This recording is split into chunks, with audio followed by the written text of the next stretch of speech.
All right, sing with me, everybody. Are you ready? On chante? Oh, Canada, terre de nos aïeux. This year reminded a lot of Canadians what a proud nation we can be, just like this crowd in Montreal in February at the Four Nations hockey tournament, which, by the way, Canada won. Today, we're leaning in, talking to the woman who represents Canada in the heart of American power, and asking what lessons Canada can learn from the roller coaster era of Donald Trump. I'm Catherine Cullen, and on this special episode of The House, Ambassador Kirsten Hillman is wrapping up her extraordinary stint in Washington. She'll tell us how she gets MAGA Republicans to work with her. Turns out knowing a thing or two about bison can come in handy. And author David Frum has warned about the end of the American empire. What lessons does he see for Canada's democracy? And why he says Canadians need to embrace patriotism as an antidote to a changing world. This special edition of The House is now in session. Ambassador Kirsten Hillman has represented Canada in Washington through some of the most dramatic moments in Canada-U.S. relations.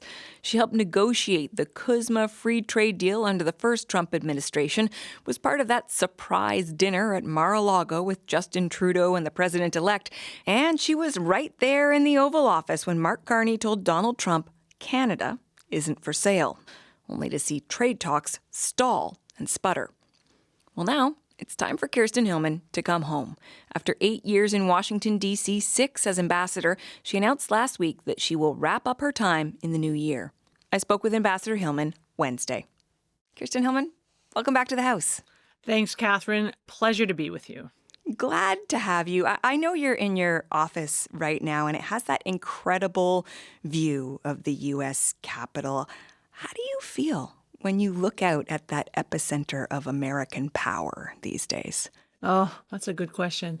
The first thing I would say is when I walk down the hall to enter my office, the Capitol is straight ahead of me in plain view. So for over 6 years, I have walked into this office with that Capitol straight ahead of me. After having walked through the lobby of our embassy full of Canadian flags and gorgeous Canadian art.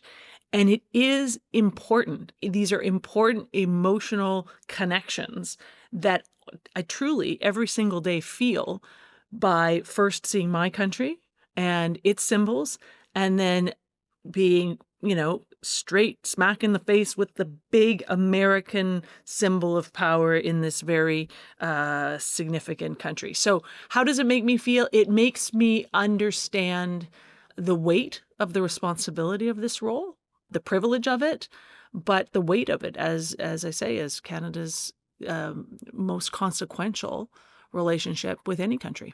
And the task has changed. There have been so many iterations. You dealt with the first Trump administration, the Biden administration, now the second Trump administration. How different are things this time? They're different. I think that there's been a transition over my time that has had, I think, peaks and valleys. If we think about when I got here 8+ years ago, the focus under Trump's first administration was the NAFTA renegotiation. There were strong words about ripping it up. There were tariffs on steel and aluminum. There was an approach to public discourse that people found surprising and didn't quite, it took a while to get used to, I think I would put it that way. But at that time, the fundamentals around the benefits of integration of Canada and the U.S. in key strategic sectors, it wasn't really up for debate. So even though at the time we found that to be such a consequential discussion, in retrospect, a lot about it was fairly traditional, especially in contrast to what we're living today. We had a moment with the Biden administration, which was very positive in many ways, a lot of alignment with our government's policies. But on the economic front, make huge leaps and bounds of progress. And we certainly faced headwinds with some legislation that they put forward that was difficult for our auto sector, was difficult for our clean energy sector. And then we get to today. We get to today where there is a lot more up for debate in the way that we interact with this neighbor of ours.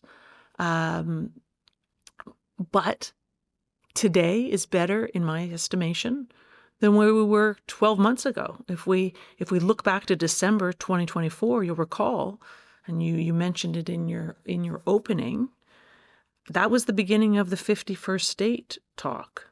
That was the moment in February where only 3 countries, Canada and Mexico and China, were facing the first set of tariffs from the United States. It was tough, right? The beginning of last year was tough. But those tariffs hadn't hit us yet, and the economic uncertainty is worse now. So, I take your point that he's not threatening our sovereignty anymore, but I'm just so fascinated to hear you say that. I'm not sure whether it feels better now. It feels better to me. Yeah. It feels better to me, and I'll tell you why. There's a few reasons. One, the initial tranche of tariffs that came in received a carve-out for anything that was compliant with our trade agreement, which is over 90% of our trade. There were sectoral tariffs put in, and I'm not trying to diminish the effect of those on steel, aluminum, and autos in any respect. But we are in a better position than any other trading partner, including Mexico, in our trade with the United States. Again, I am not trying to diminish how hard it is for some, but it is, we have somehow, been in a world of disruption, been held to a slightly lesser disruption. The other thing I would say is this. We have had, and again, Canadians, maybe you don't feel this, but I really feel this. We have had a record number of visits of high-level members of Congress, senators, business executives, governors, from Vancouver to Quebec to Halifax to obviously Toronto and Ottawa. We have had an enormous number of very prominent Americans making their way up to Canada in the last 4 or 5 months.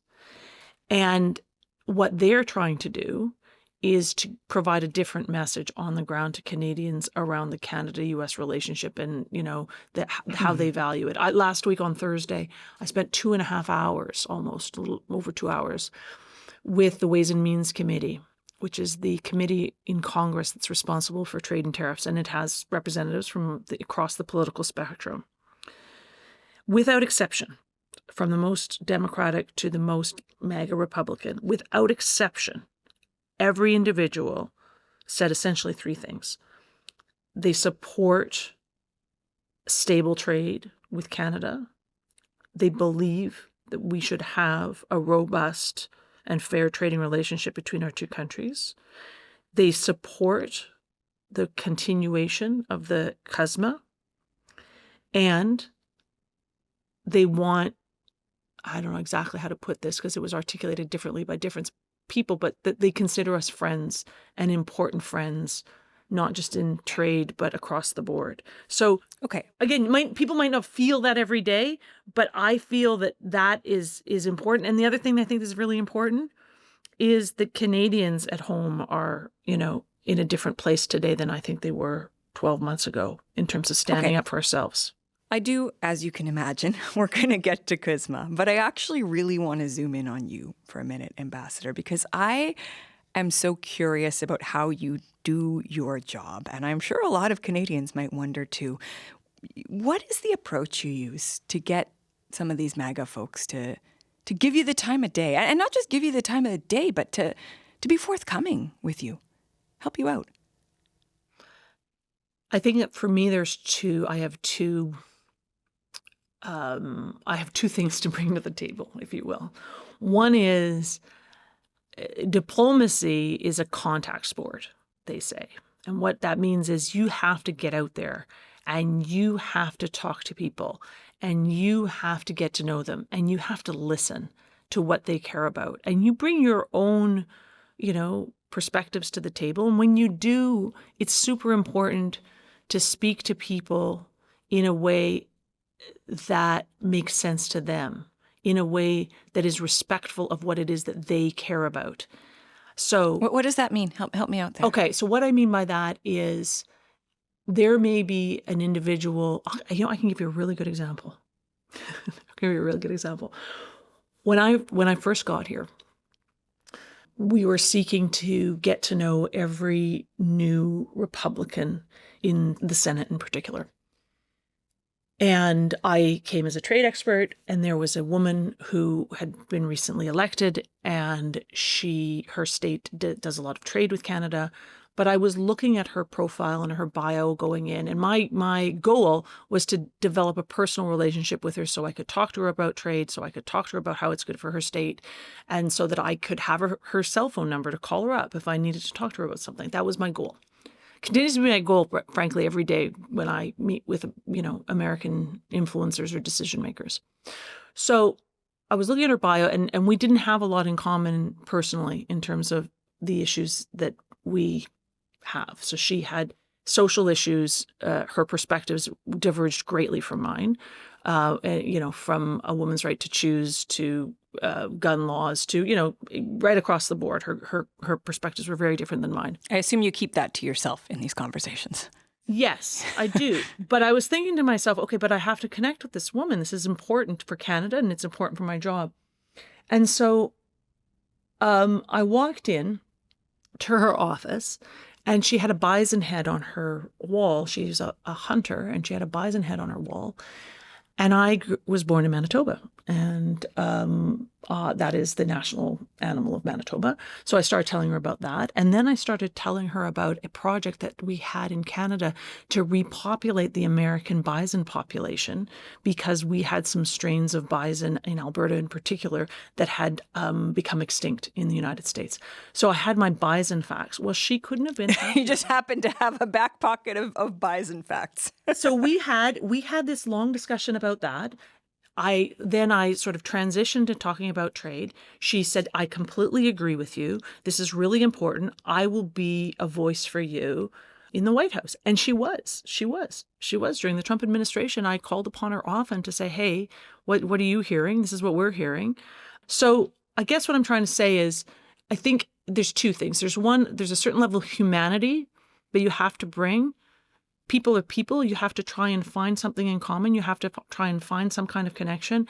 And then you have to know your stuff. For me, anyway, it's been very important for me to be an expert in issues that are pertinent to our government. And I've spent my whole life working on trade, and it's obviously been an important feature of my ability to develop a strong reputation here. There is this, we'll say, hotly contested Vanity Fair profile of Trump's chief of staff, Susie Wiles. And I know she says it's a hit piece, but she doesn't contest the quotes. And there's one in there that stood out to me where she says Trump, quote, operates with a view that there's nothing he can't do. Nothing. Zero. Nothing. Do you think that's true? I don't, she would obviously know better than I do. I do believe that, let's go to the 51st state discussion, for example. I believe that Prime Minister Carney, together with the strength and resolve of Canadian sentiment, have helped turn the page on that discussion, and that the president understands that this is something that is not up for discussion with Canada. Something he can't do. Well, I mean, yes, in our perspective, it is something that he cannot do now. So I think that so I don't know the context of what kinds of things she's thinking of when she says there are things that he cannot do. But I would say that I have experienced the president in the 10 plus times that I have met him in person to at times listen carefully and then govern himself according to what he has heard. And I guess that would be an example that I would bring to bear. I think that the Prime Minister has done a very good job of quieting down that particular line of commentary of the president's. Okay, we said we were going to talk about trade, CUSMA. So let's talk about the deal with the United States. The suggestion from the Carney government is that the next engagement on trade is likely to be around CUSMA renewal. But when it comes to all of these efforts that you have been a part of for months and months now to get rid of these sector-specific tariffs, things like steel and aluminum, fundamentally, how do you explain to Canadians why there's no deal? Well, I think that we don't have a deal because we hadn't quite gotten there yet. I want to say that in October, we were getting quite close on steel, aluminum, and some energy issues. We hadn't completely gotten it over the line, but we were getting quite close, and we're optimistic. And as you know, those discussions were halted by the president because he was unhappy with an ad coming out of Ontario. So if the true answer is why we don't have a deal, I think it's because the discussions were halted. Because of Ontario, to some extent, though. I think so. I mean, because of that, the president's reaction to that ad, I believe that we were on a path to getting a deal. Can I guarantee that it would have come together? No, I cannot. I think almost nothing can be guaranteed in this time. But we were getting close, and there were a number of important advisors around the president who were liking what they were seeing, and we were feeling that it was going to be something that would work for Canada. But what I would say to that, Catherine, is that work is there, right? All that work is there. All that support is there. It will be picked up, and it will move forward. But it takes two to tango, and we have to be ready to pick that up when the U.S. is ready to pick it up. And I agree with completely with what the Prime Minister said.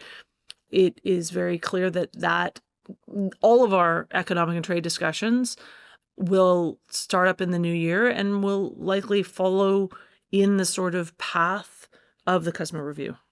There is someone offering some help right now. Conservative MP Jamil Javani is very close friends with J.D. Vance. He told my colleague Kate McKenna he'd like to help out with negotiations. Let's listen. I would love to be able to talk to JD about how we can make things better for our economy, but I don't want to get involved in what Mark Carney's up to, and unless he tells me that's helpful to him. What do you make of that offer?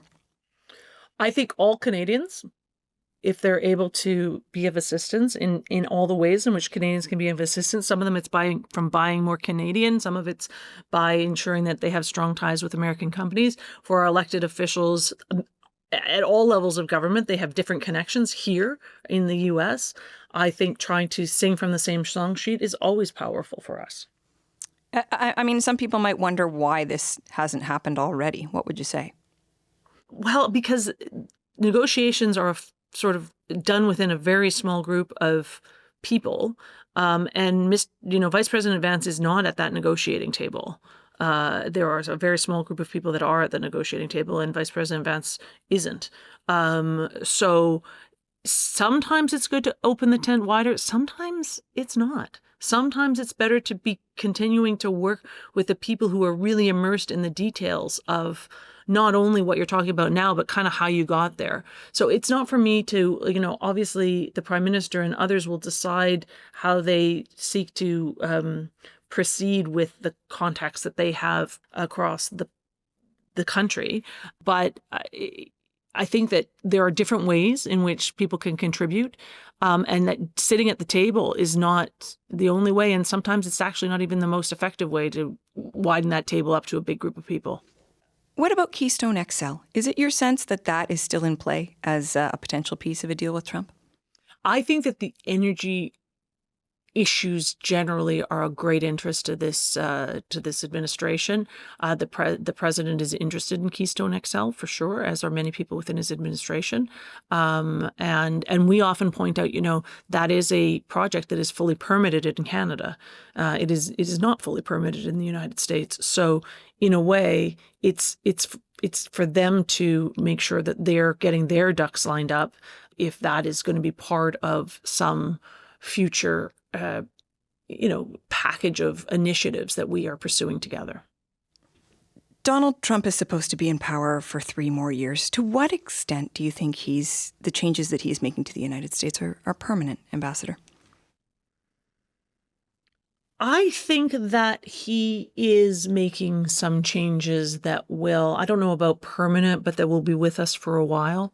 I think that the focus on even more intense inward-looking country when it comes to, their economy, their foreign policy, their defense policy, I think that resonates with a lot of Americans. And I think that will likely be with us for a while. There has to be some sort of a counterpoint to that is strong and clear. And right now, I'm not sure we're seeing that. So yeah, I think he will have an effect on this country going forward for a number of years. I mean, you've been down there for so long. Is there something that you understand about Trump's America that you would want to share with Canadians?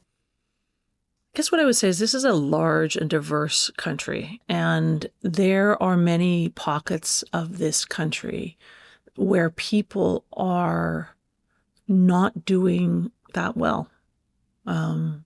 They have a hard time making a living. They have a hard time affording health care. They have a hard time affording rent. They don't know exactly, what the future holds for their children. And that is very important for any political leader to understand and try to address. And I think that, again, it's so important if you're going to, in any relation, but in relation to a country as important as this one is for us, to seek to have understanding and empathy for where people are coming from. And I have come to understand that well here. The other thing I've really come to understand is there are ways in which we're quite different from the United States. The U.S., friends and colleagues of mine, again, from across the entire political spectrum, from Democrats to the most Republicans, are fiercely patriotic. And they believe, I'm not saying every single individual, but it's a country where people really do believe that they live in the best country in the world and that it's not perfect, but they're working on it. And I think that, again, we often hear that, but understanding what that means for people, it helps you understand why the notion of America first resonates here strongly. Because first and foremost, people are Americans, and they're very proud of being American. So that's another thing that I think is, it took me a while to fully internalize, but it's an important thing to understand when you want to understand your neighbor. Well, speaking of neighbors and patriotism, you're going to head home after this is all wrapped up. I mean, it has been, I'm sure, at times exciting, but a really demanding several years. And I wonder how much of you is relieved to be heading back to Canada. Well, I'll tell you, Catherine, mix of emotions. I made this decision a little while ago, and but once it becomes out there in public, and people are so kind, and my team, I have to break the news to them and to others, just a range of emotions. I am very happy to be coming home. I'm very happy to be able to spend a little bit more time with my family. My parents and my brother are out west, and I see them less than I'd like to, so I'm looking forward to that. But the truth is that it can be nothing but a little sad to be leaving a job like this, which is so all-encompassing. I live and breathe this job every single day, every day, all day. I think about Canada-US relationship every day, all day. I would think that I'm probably one of the only people that does that. And so it's actually kind of hard to imagine what it's going to look like on the other side when I get back and I'm, reading the local news about some traffic bumps that people are unhappy about, or whatever it is that's going to be on my mind at the time. I'm looking forward to it, but I suspect there'll be a bit of a coming down period. It'll take time. But you know what? Here's what I would like to say. and I don't even know how to express this. I love my country very much. And to spend 8 years as the main spokesperson for my country and my fellow Canadians in, vis-a-vis the country that is most important to us, it's hard to express what a privilege that is, what a responsibility it feels like. It has made me love my country even more because every single day my job is to either defend its interests or express its values or make connections. And it's been fantastic. It's just been remarkable. So yeah, we'll see what it feels like when maybe I'll be out, promoting Canada all over Canada. I don't know what I'm going to do. I don't know how I'm going to wean myself off of this extraordinary experience I've had. Well, we really appreciate that you would take the time to tell us about this extraordinary experience and all the time you've taken with us over the years. Thank you so much, Ambassador. It is my great pleasure. Thank you, Catherine. Ambassador Kirsten Hillman.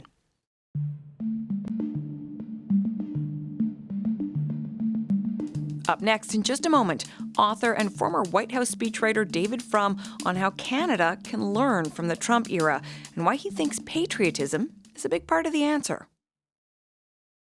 I'm Catherine Cullen. You're listening to The House, making politics make sense. Make sure to give us a follow so you never miss an episode.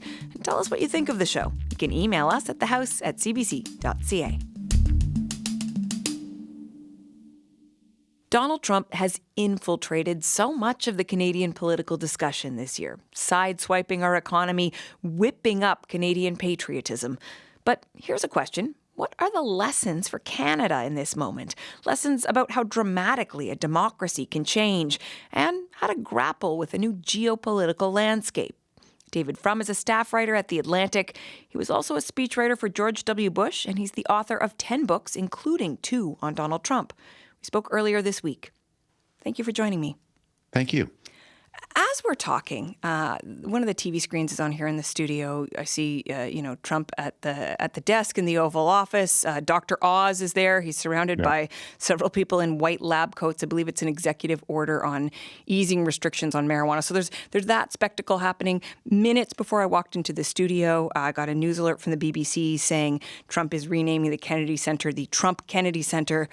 I wonder, almost a year into Trump 2 now, how do you make sense of this? And how do you deal with this sort of constant onslaught of surprising and shocking things? Well, with the onslaught of surprising and shocking things, Steve Bannon had a famous phrase for it. I don't know if I can say it on the CBC, that his strategy was to flood the zone with shit. And that was a strategy, like many strategies, that works until it stops working. And right now it has stopped working. Because Donald Trump's biggest domestic political electoral problem right now is that he's convinced the American people that he doesn't care about what they care about. And what they care about is the cost of living. What they care about is the fast deteriorating American economy. And he's making clear what he cares about is renaming the Kennedy Center after himself. What he cares about are his stupid award that he wears around his neck from the Soccer Federation. What he cares about is his ballroom. And so all of these things, many of them are some are seriously outrageous, some are less seriously outrageous, but they also mean that the message he is now communicating is not, I've so baffled the media, you can't keep up with me. He's saying to the voters, that thing you care about, I don't care about it. Okay, so maybe if we're trying to extract our first lesson here, it's that there is sort of in your view, a lifespan on some of this. Let's dig into some of the other meaning, the meaning we can extract from this incredible moment we find ourselves in.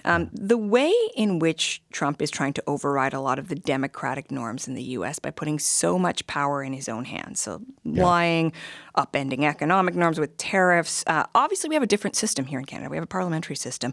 Do you think Canadians, though, should be considering whether something like what we see happening in the United States is possible in this country? Well, things like what is happening in the United States have happened in countries with parliamentary systems. Hungary had a parliamentary system. Poland, which is now a little bit out of the woods, but which had a 10-year experiment in reactionary authoritarianism, it has a parliamentary system. France is poised to make an experiment. Now they've got a mixed parliamentary and presidential system, but I think there are different aspects of different systems that give you some degree of protection. One of the lessons, I think, very much for Canada from the American experience is that federalism is a powerful protection. There are a lot of things Donald Trump would like to do that he can't, not because Congress is standing up to him, but because he can't do it in the federal system. And the most pressing example is Donald Trump attempted to take personal presidential control of the mechanism of the off-year elections to Congress. And he can't do that because elections are creatures of state law, not federal law. So not concentrating too much power in the Oval Office and giving it to, in our case, obviously, the provinces, not or the states. Well, not concentrating too much power in the hands of the federal government, because what we've seen is once it's in the hands of the federal government, partisan politics can often allow other aspects of the federal system to concede power to the executive that shouldn't be there. Let me give you a very clear example. The tariffs that everyone in Canada is feeling. Now, the Constitution of the United States is extremely clear. The power to regulate trade, the power to impose tariffs, the power to impose taxes, and tariffs are taxes, all of that is with Congress. It must start in the House of Representatives and then be agreed by the Senate. The president's role is simply to sign yes or no. He can't impose a tariff on his own. He can't spend money on his own. Congress spends money. And again, that must begin in the House, proceed to the Senate. But Donald Trump has been imposing tariffs, that is taxes, and he has been then taking the proceeds of those tariffs and trying to spend it on things, payoffs to farmers.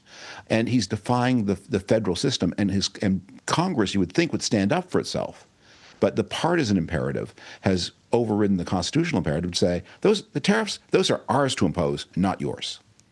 Let's reflect a little bit more on how we got here. I mean, he was democratically elected twice. What do you think Canada and other countries should better understand about the public desire that put Donald Trump into office? He was legally elected twice. The first election, let's remember, Hillary Clinton not only beat Donald Trump in the popular vote, but beat him by a lot. Let's put it this way. If you were to look at every election since the year 2000, the Bush versus Gore, Donald Trump got a smaller share of the vote, not only than any of the winners, but then he got a smaller share than Al Gore, he got a smaller share than Mitt Romney, he got a smaller share than John Kerry. So it wasn't a big Democratic mandate he had in 2016, but he did have a legal mandate through that electoral college system.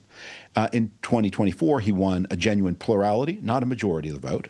He didn't cross the 50 point percentage threshold, but he did get more of the vote than his opponent this time. That's a popular vote win. And the message for everybody is that we all belong to the same human species. And I think there has been a tendency in history for people who speak English to believe that English countries have a firmer grasp on legality than non-English speaking countries, and Americans then assume that they have a better grasp than anybody else. And it turns out we all belong to the same human race, and that just as authoritarianism came to countries that didn't speak English, so it can come to countries that do. I wonder, though, if there's also a lesson about, in a very different direction, about people's suffering. The idea that a lot of people just felt that the system was failing them in the United States, and that is part of what has given birth to this moment. You know, I think in 2016, I, like many others, indulged that argument for a while. But I'm sort of done with it. The United States is the wealthiest country in the world, by far. And even people, of course, there are many people with problems, but even the people with problems have fewer problems than people in most places. And anyway, in 2016 and even more in 2024, it was not the poorest of the poor. It was not the hardest pressed. It's not people with terrible disabilities. Those aren't the people who elected Donald Trump. I get the impulse to say, look, we're talking about our fellow creatures, people, if you're a Canadian, the people you share the continent with, if you're an American, your fellow citizens, you want to think well of people. But sometimes people do bad things, not for good reasons, but for bad reasons. I'm interested in the extent to which the political conversation in the U.S. is influencing the political culture in Canada, because everyone who is listening to this show knows, there is such a big influence from U.S. culture generally. MAGA Republicans, they're a powerful cultural force. At the same time, when we watch how the last election played out here in Canada, Conservative leader Pierre Poilievre spent a lot of time trying to rebuff the impression that he was in any way Trump-like. So to what extent do you believe that Canadian politics are being influenced by the Trump discourse? I think Canadian politics need to be influenced by the Trump politics in a way that is defensive. And I would emphasize on the things that Canada needs to do to be prepared for this different kind of world. So First, Canada faces from the United States a threat to its sovereignty, integrity, and even independence. Donald Trump has made it very clear that he would like to crush Canadian independence, eliminate it if he could. I think Canadians need to rediscover their pride in country. I'm just going to jump in here, David Frum, because we also spoke to Canada's ambassador to the United States, and she actually cited that 51st state talk as an example of things Donald Trump knows he can't do. That has been shut down, that attack on our independence. There's an example of a limit that Donald Trump faces. Do you believe that that's a worthy argument? Okay, so first, in the 20-plus years I've lived in Washington, Canada has been served by a distinguished series of ambassadors, but none has been better than the present ambassador, Kirsten Hillman. She is amazing, and every Canadian should be. She's extended her stay repeatedly. It's an extremely demanding job, and if any Canadian you ever have a chance to say thank you to her, because she is making enormous personal and career sacrifices to stay in that embassy and do an amazing job. She's a Wonder Woman. Canada is lucky to have her. And she also has to be a kind of an intermediary to try to warn Canadian governments of greater and lesser dangers. And so some of the existential dangers can seem more remote. But the thing about Donald Trump is you tell him not to put that pencil in the dog's eye, he may put the pencil down for a few minutes, but he's thinking about putting the pencil in the dog's eye. And the more you tell him not to do it, the more he wants to do it. So yes, the 51st state talk has receded a little bit, but the malevolence to Canada is still there. It's manifested in his choice of ambassador to Canada, just as Canada has right now, I think, one of the best, if not the very best, ambassador to the United States ever. Donald Trump has sent to Canada one of the worst, if not the very worst, American ambassadors to Canada, who is just consistently offensive and rude. And if the United States were not so powerful, he would have been sent home a long time ago, declared persona non grata, because the receiving country gets a vote in whether an ambassador is posted or not. He is thinking about it. He resents it. And he continues to make these threats to Greenland. He continues to make threats to the integrity of the Panama Canal. He is thinking about territorial expansion in North America. And he may not be saying it, but he's ready to put the pencil back in the dog's eye the moment he gets his opportunity. It is a vivid image. Now, I have knocked us a bit off course here, David Frum, and I do want to go back to the question we were talking about a moment ago, which is this idea of Trump's effect on the political dialogue, the political culture in Canada. What would you say? So here are some things that if I were a Canadian, if I were recommending changes, the first is the rediscovery of national pride.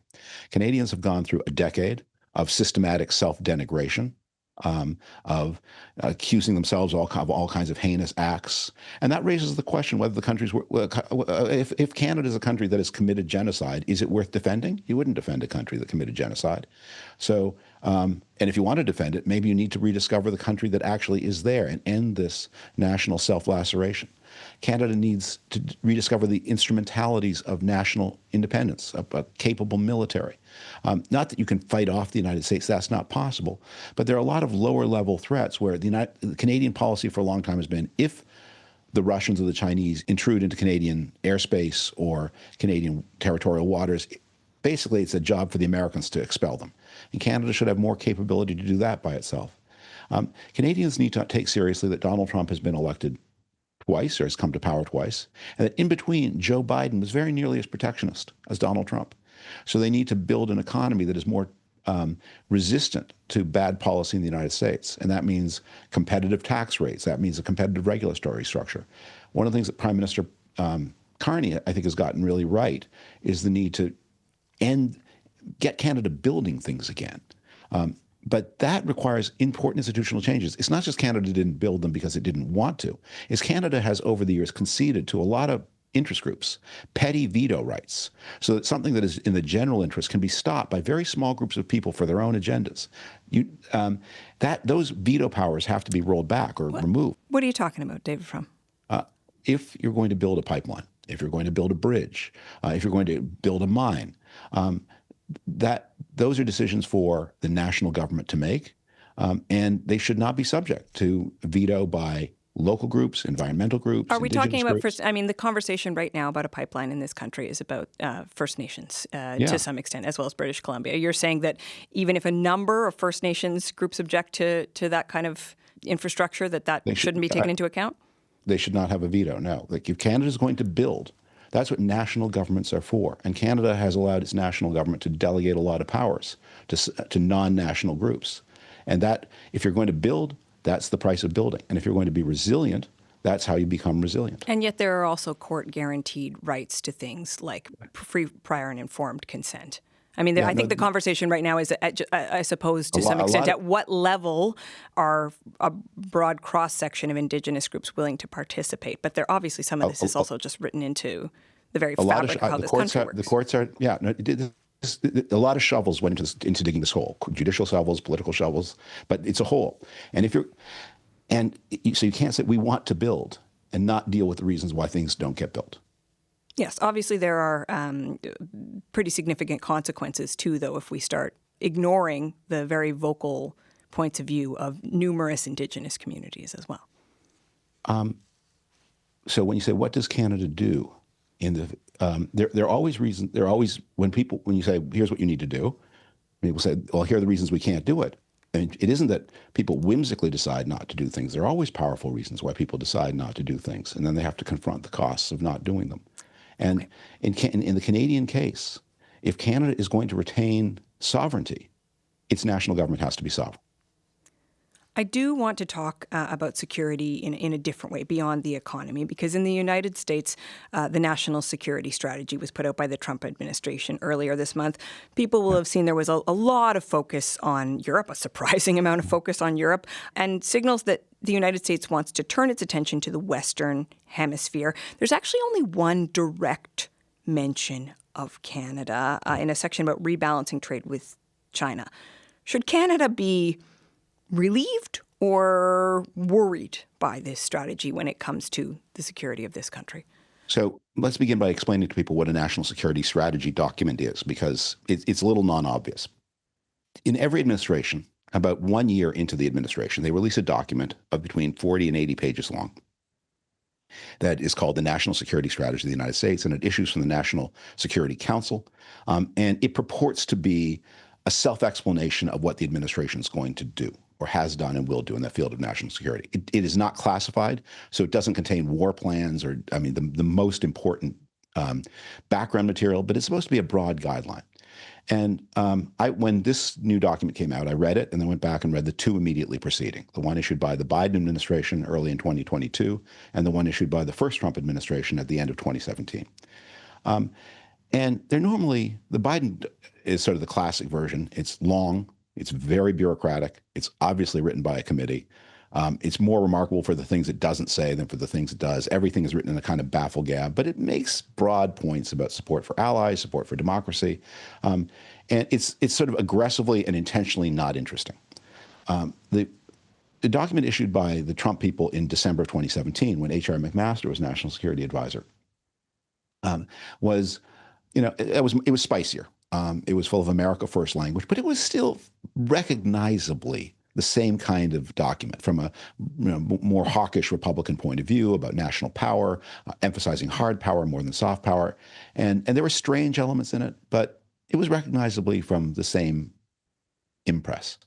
This new document is completely unlike anything else. It's obviously not written by a committee. It's written by one or two people. It's very ideological. It's very assertive. It's very sloppy in a lot of places. There's strange kind of carelessnesses. But what it reveals above all is, unlike the Biden document, which hid much more than it revealed, and the first Trump document, which was kind of a balance of sort of the normal and the abnormal, this one is a straightforward self-revelation that, according to the authors of this document, America's purpose in the world is aggression, and that it has relatively, yes, it wants to balance China, but the real threat it sees is from fellow liberal democracies. And so it talks much more about Europe than about Canada, but the reasons it gives for being hostile to Europe would fully apply to Canada. It doesn't like the way Europe regulates social media. It doesn't like the way that European societies have visions of rights. It doesn't like the way they handle their national resource policies. And every criticism of Europe would apply to Canada. And I think Canada doesn't get special mention very much. but it is included in the general revulsion from liberal democracy that you see through the 40-some pages of that document. Well, some people have read it in Canada and suggested that because it talks about the extent to which the U.S. would retain control of the Western Hemisphere, that we should read this as Trump seeing Canada as something of a vassal state. I see that talk of Western Hemisphere as talk of retreat, that past American administrations have not emphasized the Western Hemisphere so much because they didn't accept the idea that China got a piece of the world, Russia got a piece of the world, India got a piece of the world, and the United States made do with what was left over. That the American view since the end of the war has been what we are aiming for is a planet you can't always achieve it. There are a lot of real world obstacles. But what is the long-term vision? It's a planet that trades in peace and freedom. It's governments that are as democratic as possible, that broadly respect human rights, that live in peace with one another and settle their differences through negotiation rather than through violence. That's been the vision of American policy since 1945. They don't always live up to that vision. They sometimes betray it themselves, but that's the ideal. Americans have not accepted the idea that the planet can be carved up between powerful empires, each with its own little territory. And this document really does seem to be a conversion to the idea that the emphasis on the Western Hemisphere is part and parcel of something that's even more striking, which is the abdication of interest in any of the rest of the planet. I want to ask you in closing about something a politician in this country said to me not too long ago in a private conversation. They were saying they're worried in part because they felt we've lost the ability to compromise because we've become so polarized. That's about the discourse in Canada, but you can see how it would apply to the conversation in the United States as well. What thoughts do you have about simply doing a better job of talking to one another? I have to say, I would reject that diagnosis of the Canadian national situation. Look, Canada just went through an election in which within 6 months, it reversed from a 20% conservative lead to a liberal victory. That meant that something like between a fifth and a quarter of Canadian voters changed their minds over the course of an election. There is not a democracy in the world, not a big one anyway, where between a fifth and a quarter of the vote is up for grabs in that way. Yeah, I like choice A, but choice B is making me a better offer. The election of 2025 is a proof of how Canada remains the one non-tribal democracy in the world. And that was a tremendous achievement. Canada has, I think, a great aptitude for compromise. Now, Canadians use the same destructive social media technologies as everybody else, and they empower and bring out the worst in each other. And we need to find ways as individuals as well as a collectivity just to say, I'm not going to be that jerk on social media. I'm going to be I will be a more tolerant and good-natured person on social media, even when I'm irritated. But Canada has that resource. I would give you directly the opposite answer of that politician, that what Canada needs is firmer, clearer leadership. It needs a stronger national government. It needs a stronger sense of patriotism. It needs the ability to get things done, less the ability to compromise, more the ability to act. David Frum, thank you for this conversation. Thank you so much. Bye-bye. Author David Frum.